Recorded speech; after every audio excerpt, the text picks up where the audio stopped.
네, 세금이 덜 거치고 주택담보대출이 늘어나면서 국가와 가계의 빚이 3천 조 원을 넘어섰습니다. 정부는 내년 말 국가 채무를 1277조 원으로 올해보다 81조 원 늘어나는 수준에서 통제하기로 했는데요. 국가와 가계 빚이 왜 이렇게 늘었는지, 내년 예산안대로 국가 채무가 관리될지 전문가들의 의견을 들어보겠습니다. 김우철 서울시립대 세무학과 교수, 김현동 배재대 경영학과 교수 나오셨습니다. 이분 어서 오십시오. 반갑습니다. 자, 이 국가 채무와 가계 빚, 두 이 경제 주체들의 빚이 6월 말 기준으로 3천조 원을 넘어섰다. 이 3천조 하니까 굉장히 많게 들리는데, 이게 뭐 작년 말이나 좀 비교해서 이렇게 얼마나 늘었는지, 또 왜 이렇게 늘어난 겁니까? 3천조? 예, 지금 국가 부채의 경우에는 우리 올해 예산상에 잡혀 있는 관리재정 수지 적자 규모가 92조 원입니다. 92조 원이요. 그러니까 올 한 해 동안 채무가 그 정도 준해서 늘어날 수밖에 없죠. 이게 적자 부분을 채무 국채 발행으로 대부분 메꿔야 되기 때문에 적자 보전을 위해서 상반기에 상당한 금액 상승이 있었고요. 그 2분기 말 기준으로 볼 때 전분기보다 네. 한 30조 이상 늘어났고요. 국가 채무가요. 예, 네. 예. 그래서 1,146조 원을 현재 기록하는 상태고, 네. 가계 부채도 증가세가 심상치가 않습니다. 가계 부채. 올해 초부터 이제 미국발 금리 인하 기대감이 이제 점차 확산되면서 우리나라 국채 금리도 많이 떨어졌거든요. 시중 금리도. 예. 최근까지 시중 금리는 약간 등락이 있지만 길게 보면 이제 하락세를 지금 보이고 있고, 당연히 이제 부동산 시장이 금리 인하의 어떤 수혜 영역이기 때문에 주택 또 가격 상승 기대가 많이 나타났습니다. 그렇죠. 그러면서 주택담보대출이 크게 늘어났고, 네. 이게 7월 같은 경우 거의 7.2조 원 늘어나면서 네. 역대 최대 폭을 기록을 했어요. 예. 그리고 8월에 이미 지난 22일 기준으로 한 6조 원 이미 늘어나면서 8월 증가폭이 더 클 거다. 네.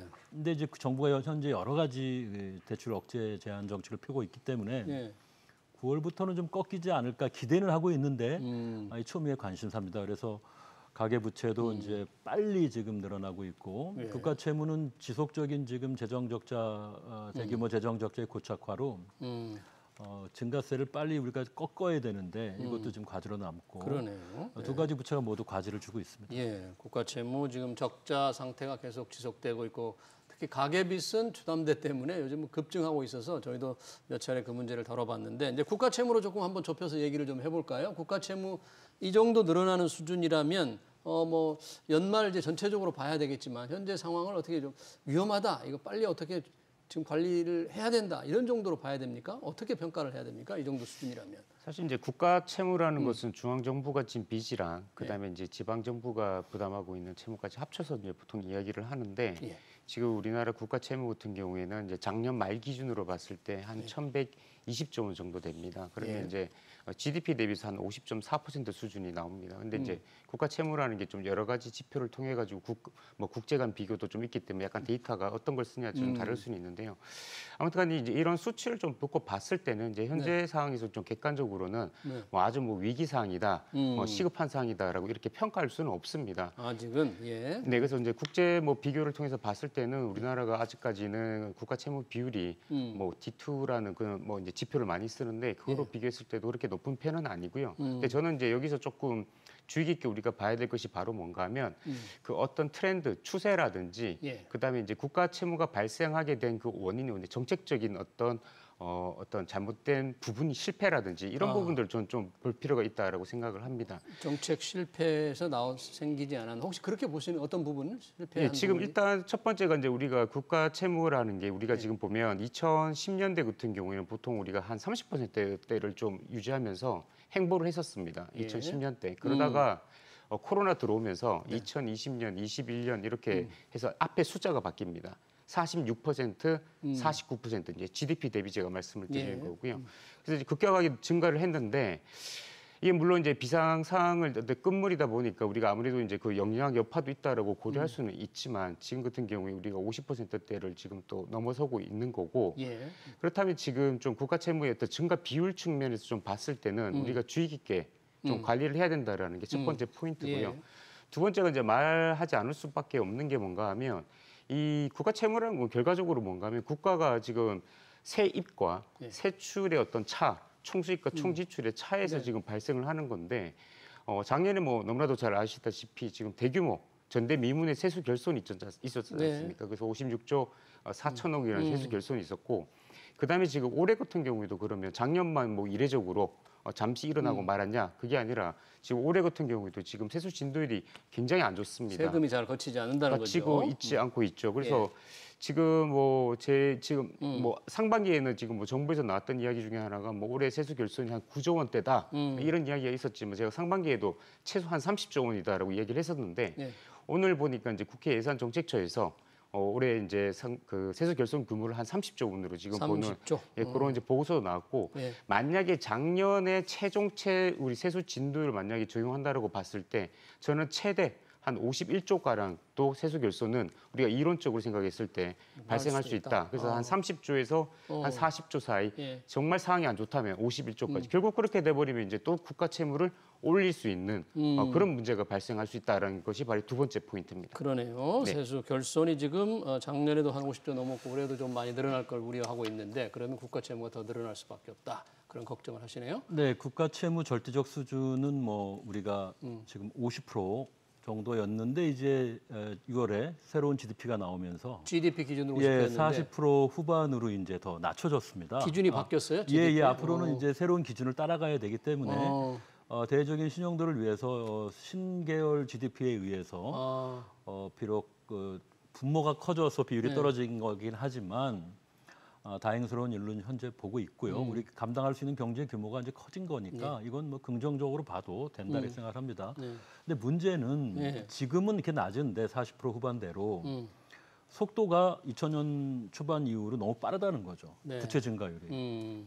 그래서 올해만도 우리가 뭐 8, 90조, 내년에도 또 80조 이렇게 부채가 늘어나는데 매년 쌓이는데 이게 절대적인 규모를 통제하는 게 중요하다. 그 속도를 통제하자는 것이고요. 특히 단기적으로도 문제지만 속도가 예.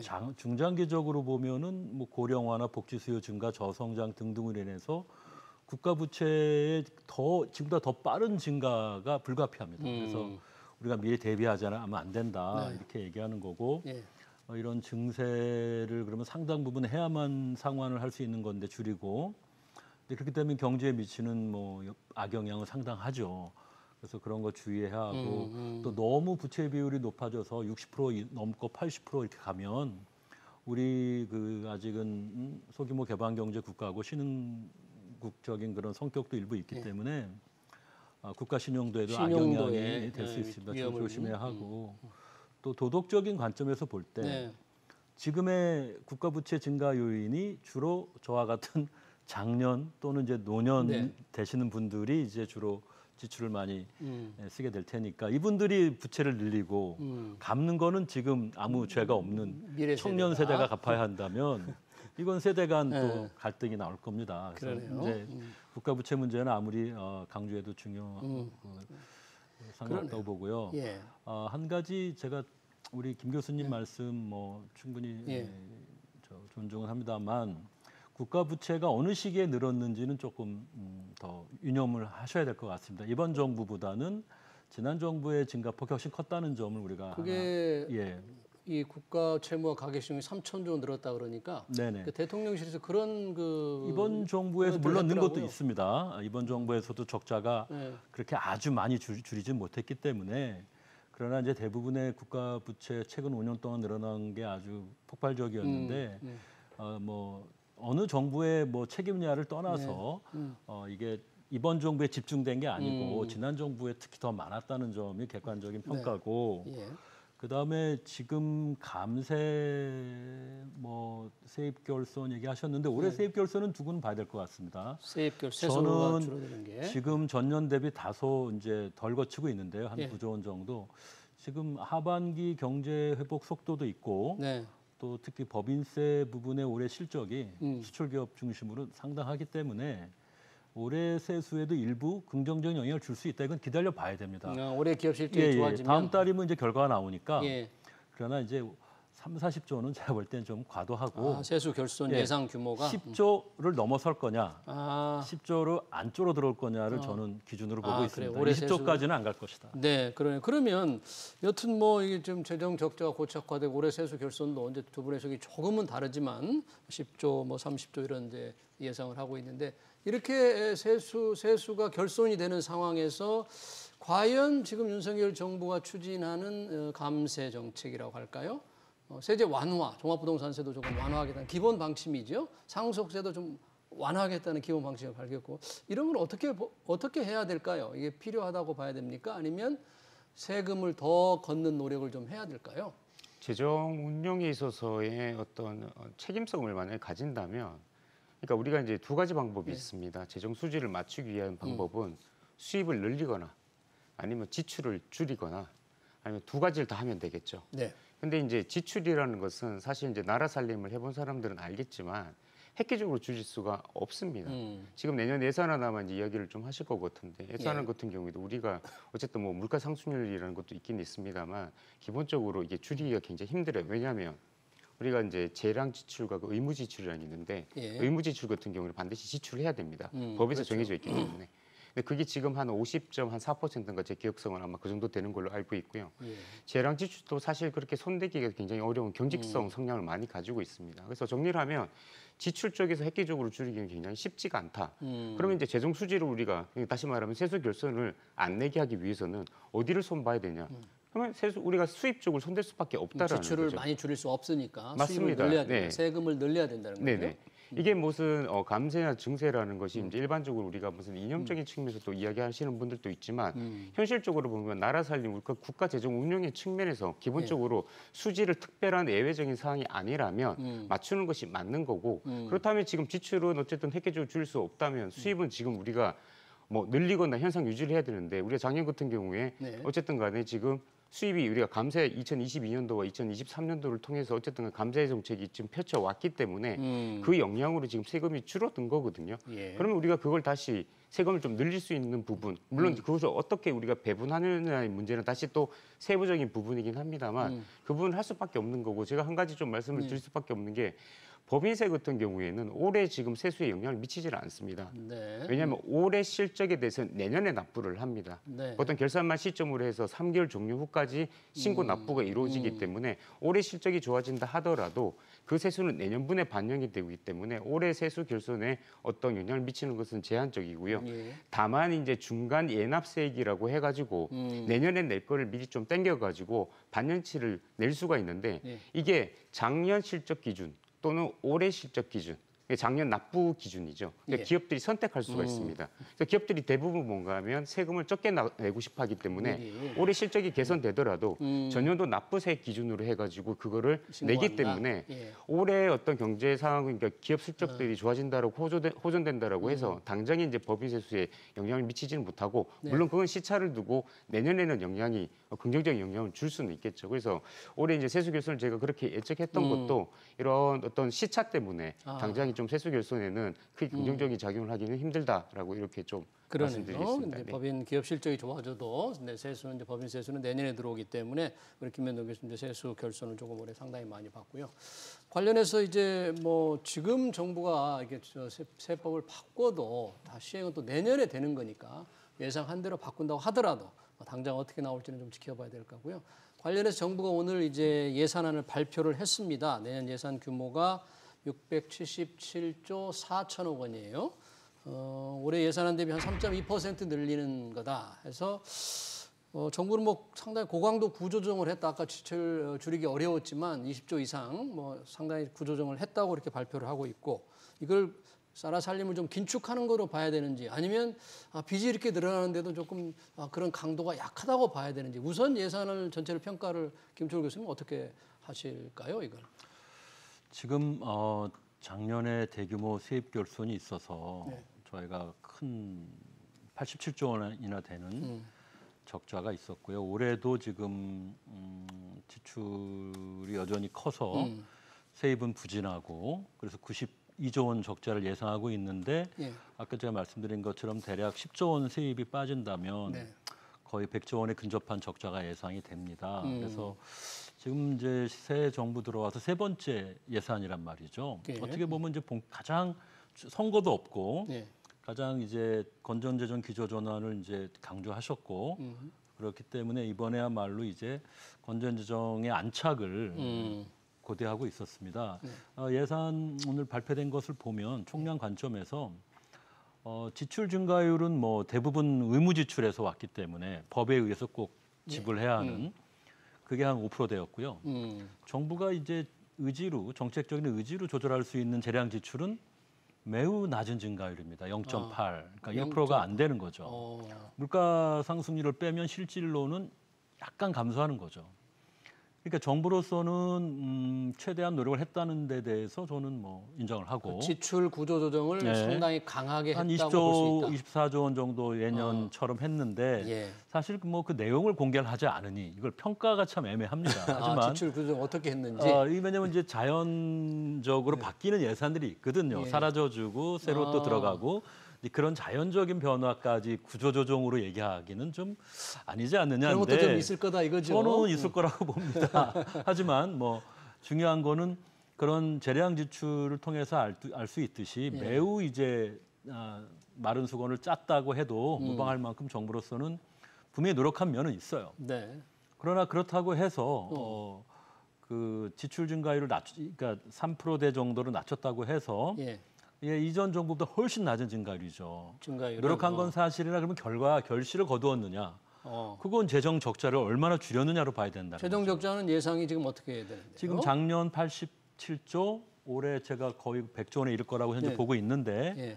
적어도 92조죠. 근데 지금 내년 예산에서는 77조를 잡고 있습니다. 77조. 예. 그리고 그 다음에도 중기재정 운영 계획을 보면 예. 다 70조 초중반입니다. 재정 적자가. 예, 다행히 6월에 GDP 신계열이 나와서 상당히 좀 커졌습니다. 우리 GDP가 구 GDP, 요 작년에 쓰던 GDP까지 그때 GDP에 비해서 올 6월부터 활용이 되는 GDP가 갑자기 6% 이상 점프를 해가지고 네. 재정 적자가 다행히도 재정 준칙에 말하는 3%를 간신히 맞췄습니다. 2.9% 나왔어요. 네. 이게 작년 GDP로 말하면 거의 3% 후반의 재정 적자여가서 재정 준칙에 어긋나는 건데 지금 말씀하신 게 이제 재정 적자 비율이 GDP 대비 어떤 재정 건전성을 위한 준칙대로 하면 이제 3%를 좀 네, 지키는 그렇습니다. 게 좋겠다는 정부 생각인데 네, 최소 상한이 3%를 지켜야 한다는데 지금 작년 GDP 기준으로는 어림도 없는데 GDP 기준이 바뀌어서 한은에서 5년에 한 번씩 바꿔주는 신계열 GDP가 6월에 나온 결과 분모가 커졌다 이거죠. 다행히 새로운 기준 그게 이제 우리 실제 경제 규모에는 더 맞는 것이기 때문에 예. 요거는 뭐 긍정적으로 예. 봐도 된다고 일단 생각을 합니다. 다만 부채 상환 능력은 결국은 GDP에서도 있지만 우리가 직접 내고 있는 세금의 사이즈에서 오는 거거든요. 예. 그러면 77조는 어느 정도 돈이냐? 거의 뭐 부가세에 준하는 규모예요. 엄청나네요. 그러니까 이거를 정말 우리가 다 세금으로 증세하신다 그랬는데 그러면 김 교수님 부가세 세목 하나도 만드시겠습니까?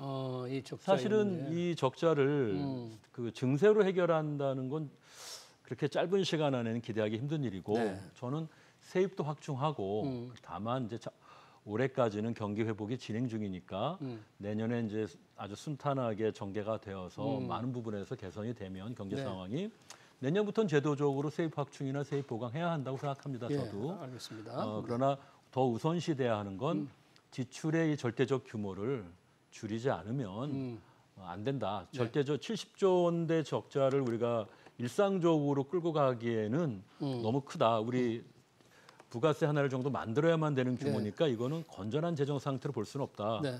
신계열 GDP의 일종의 착시 효과에 의해서 재정 건전성이 당장 나아지고 좋아진 것처럼 너무 보지 말자. 네. 대응 노력을 충분히 해야 된다 이렇게 당부하고 싶습니다. 그러네요. 지금 이제 나름 지출 구조조정을 정부는 했다고 하니까 그 노력은 평가해 줘야 되겠지만 GDP 기준이 바뀌어서 GDP 대비 전체적인 내년 적자 비율 자체가 3% 이내로 통제되고 있는 것처럼 약간의 착시 효과가 있다. 그렇기 때문에 이 빚을 줄이는 노력 더 해야 된다. 지출 규모를 줄이는 노력을 더 해야 된다. 이 참 이 적자 관리가 그렇게 쉽지는 않네요. 김현동 교수님 아까 이제 세수를 조금 어떤 보강하는 세원 확대 이런 자원이 필요하다고 하셨는데 어떻게 이번 오늘 발표한 예산은 어떻게 해야 될까요? 뭐 말씀하셨듯이 이제 이거는 뭐 긴축 재정은 맞고요. 네. 왜냐하면 지금 총 지출이 작년 같은 경우에 그러니까 24년도 예산안 같은 경우에는 2.8%였는데 지금 25년도가 3.2%니까 총 지출이 좀 증가한 거 아니냐라고 또 이렇게 생각해 볼 수 있지만 총 수입이 지금 24년도 같은 경우에 오히려 마이너스 2.2%였습니다. 근데 올해 같은 경우 그러니까 25년도 예산안 같은 경우에는 6.5%니까 총 수입이 증가함에도 불구하고 총 지출이 그만큼 많이 안 따라가줬기 때문에 사실 굉장히 줄어든 긴축 재정이라고 볼 수 있고요. 제가 한 가지 뭐 좀 짧게 좀 첨언을 하자면 우리 여기서 조금 이제 관가하지 말아야 될 게 뭔가 하면 예.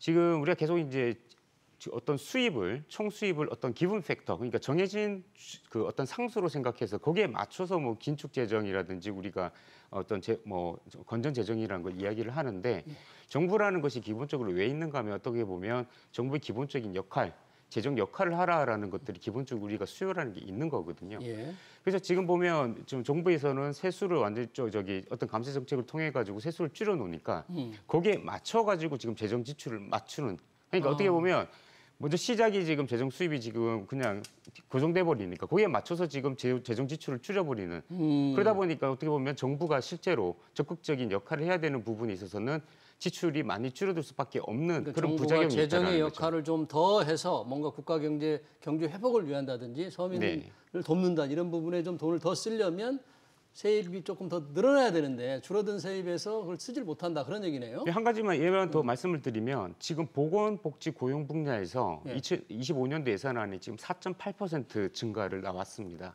예. 예, 4.8%인데 지금 올해 예산안 같은 경우에 지금 7.5%에 비해서는 지금 우리가 2.7% 이제 감소를 했었습니다. 그러니까 24년도에 비해서 25년도가 2.7% 줄었죠. 예. 그런데 우리가 지금 2019년부터 2024년까지 연평균 증가율이 몇 퍼센트인가 하면 8.6%였습니다. 그러니까 거의 절반이 지금 줄어든 수치인 거죠. 보건복지 분야에서. 예, 보건복지 고용 분야입니다. 고용 분야에서. 네. 물론 이제 디테일한 것도 사업별로 네. 우리가 다 봐야 되겠지만 그러니까 결국 물론 이제 우리가 어떻게 보면 적재적소가 아닌 세금이 낭비되는 부분에 대해서는 당연히 줄여야 되는 거 저도 동감은 합니다. 근데 이렇게 어떻게 보면 절반에 해당하는 증가율 기준으로 봤을 때 이런 식으로 어떻게 보면 정말 도와드려야 될 복지 분야에서 지출이 감소하게 되는 하지만 또 정부에서 말하는 건 뭔가 하면 복지를 두텁게 하겠다라고 또 이야기를 하고 있거든요. 그런데 줄었다 증가율. 그래서 이 내용은 조금 디테일하게 우리가 나중에 다시 한번 점검해 볼 필요는 있을 거라고 생각이 들고 네, 있습니다. 알겠습니다. 이게 세입 기반이 조금 줄어든 상태에서 지출을 통제하다 보니까 좀 더 써야 될 곳, 뭐 예를 들면 지금 말씀해 주신 게 보건복지 이런 고용에서 증가율이 너무 둔화되니까 뭔가 필요한 분들에게 좀 돈이 덜 가는 게 아니느냐 이제 그런 이제 우려를 하시네요. 그 복지 지출이 코로나 기간 동안에 뭐 어마어마한 속도로 팽창된 건 아실고 그때 예산은 당시 정부도 준 전시 예산으로 표현할 정도였습니다. 그때의 증가율과 네. 지금의 증가율을 비교해서 지금 복지가 형편없다, 감세 때문이다. 저는 동의하지 않습니다. 오히려 이번 그 R&D 부분을 제외하면 이번 영역별 그 분야별 그 정부 지출 보면은 예산이 복지가 가장 높습니다. 지금이 예, 이번에요. 그리고 네. 저희가 감세의 효과가 그렇게 막 큰 것처럼 지금 보시는데 우리 뭐 객관적으로 보는 필요는 있어요. 그러니까 종부세에서 한 뭐 1조 원 내외 줄었을 거고요. 종부세 원에서 주택 부분에서만. 네. 그 다음에 법인세는 그것도 뭐 지금 숫자를 다시 계산해야 되는 게 법인세 자체가 올해 많이 줄었습니다. 이익이 줄기 때문에 올해 처음 이제 적용되는데 낮은 법인세율이 모든 기업에 대한 1%가 과연 세금을 얼마나 낮췄을까? 장초의 계산보다는 훨씬 떨어져 있다. 네. 근데 그런 것들 다 모아도 지금 세입 결손 규모하고 비교하면 세입 결손이 50조, 뭐 올해 지금 저 최소 10조 더 네. 보시는데. 네. 감세가 주는 영향은 그게 아주 제한적인 겁니다. 그래서 마치 지금 세입이 부진한 건 맞는데 이건 이제 경기 부진 영향은 많이 있고요. 이 경기 부진의 영향이 지금 수십조의 세금을 좌우하고 있는데 1, 2조, 2, 3조의 세금 감세 효과를 여기 이것 때문에 복지 줄고 있다. 이거는 저는 좀 과도한 네. 편향이 있는 그런 지적이다 보고 우리가 세수 부족의 예, 원인으로 복지 정책은 계속해서 확대될 거고 확대될 수밖에 없고 정부도 지금 저출생 지원 대책도 있고 또 예. 노인 또 특히 이제 극빈자 우리 저소득층에 대한 그 두터운 보호 이런 것들은 뭐 상당히 긍정적인 면이 있어서 예. 수량적으로 볼 때 과거처럼 높은 증가율은 아닐지언정 현 기본적인 전체 재정 증가율을 볼 때 네. 그래도 복지가 제일 위에 있다 이렇게 말씀드릴 수 있습니다. 지금 이 재정 늘 적자 관리에서 우리가 얘기하는 게 재정 준칙의 법제화하지 않습니까? 뭔가 이게 관리 재정 비율, 재정 적자를 GDP 대비 일정 비율 이하로 줄인다. 지금 이게 법제화가 전혀 진전을 보지 못하고 있는데 좀 정부나 여야가 다 의지가 좀 없는 건 아닙니까? 어떻습니까? 예, 저는 없다고 봅니다. 왜냐하면 그 시급한 현안에서 밀리고 있는 거거든요. 예를 하나 들어보면 예. 이제 윤석열 정부 들어서 물론 이제 시작은 2020년도에 있긴 있었습니다만 예. 2022년도에 그 7월달에 그 국가재정전략회의라는 회의를 통해 가지고 예. 재정준칙 법제화를 이제 추진을 했었습니다. 그때 나왔던 내용들이 바로 뭔가 하면 이제 관리재정 수지 적자 같은 경우에는 GDP 대비 3% 이하 이렇게 이제 목표를 세웠는데요. 예. 지금 작년 같은 경우에 관리재정 수지 적자가 예산에서는 아까 말씀드렸던 3%보다 낮은 2.6%를 잡았었습니다. 예. 근데 실제로 이제 결산하고 나니까 이 관리재정 수지 적자가 퍼센테이지가 얼마가 나왔느냐? 3.9%입니다.